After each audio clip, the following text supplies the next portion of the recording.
Adəm övladı yaranıb və ondan sonra da nəsillər artıb yaranıb da. Onlardan törəmişik də biz onda belə çıxırıq. Bəli, ayədə də qeyd olunur ki, biz sizi tək bir nəfsdən yaratdıq. Aha. İndi mənə şəxsən çox maraqlıdır ki, biz Adəm Həvvanın övladıyıqsa, onda bizim ailə qurduqlarımız, bacı qardaşlarımız sayılır. Yanlış. Biz onu necə ayırırıq? Yanlış məsələdir. Bax, tutalım, atadan, anadan yaranmışıq. Gəlin belə yanaşaq bu məsələ. Tutalım ki, siz digər... Həqiqətən o mənə çox maraqlıdır ki, o necə olur? Elm tərəfindən tutalım, ateizm tərəfindən yanaşaq. Tək hüceyrəlilərdən. Tək hüceyrəlinin özü də mənbə olaraq bir atadır, bir ana. Hə? Onda biz eyni şeyi yenə özümüzə də qaytaracağıq ki, onda biz də nəticə etibarı ilə yekun o başlanğıc birincidə tək hüceyrəlilərdən onların da bir-biri ilə qovuşması və ondan nəsə törəməsi lazım idi. Onda necə olur? Həmin cavaba gəlib çıxırıq onda bu məntiqlə.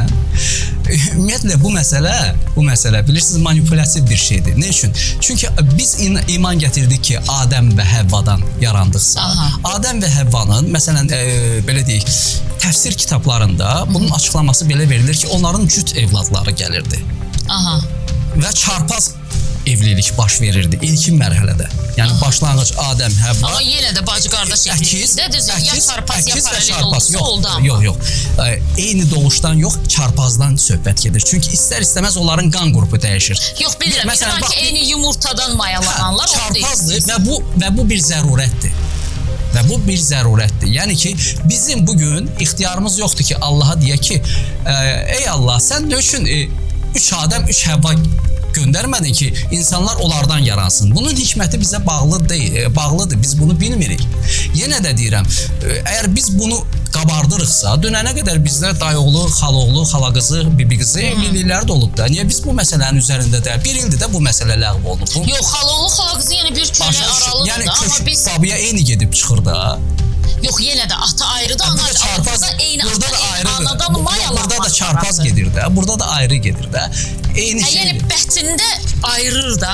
Əlbəttə ki, bunların doğuşdan ikiz uşaqları olur və bunlar çarpaz evliliklə gəlir. Bu doğuşdan olan o birisi ilə yox, o birisi ilə, o birisi də bu birisi ilə.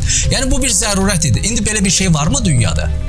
Yoxdur. Niyə? Yox, onda belə deyək də, hardasa çox üzr istəyirəm ifadəyə görə, biz oxuyuruq da aradakı ata qızını zorladı, nə bilim ana oğlu ilə, onda belə çıxır ki, bunlar da halaldır, ata qızı. Çünki bacı qardaş indi çarpaz desək ki, onlar cütləşə bilirlərsə. Biz düzgün analogiya gətirmirik.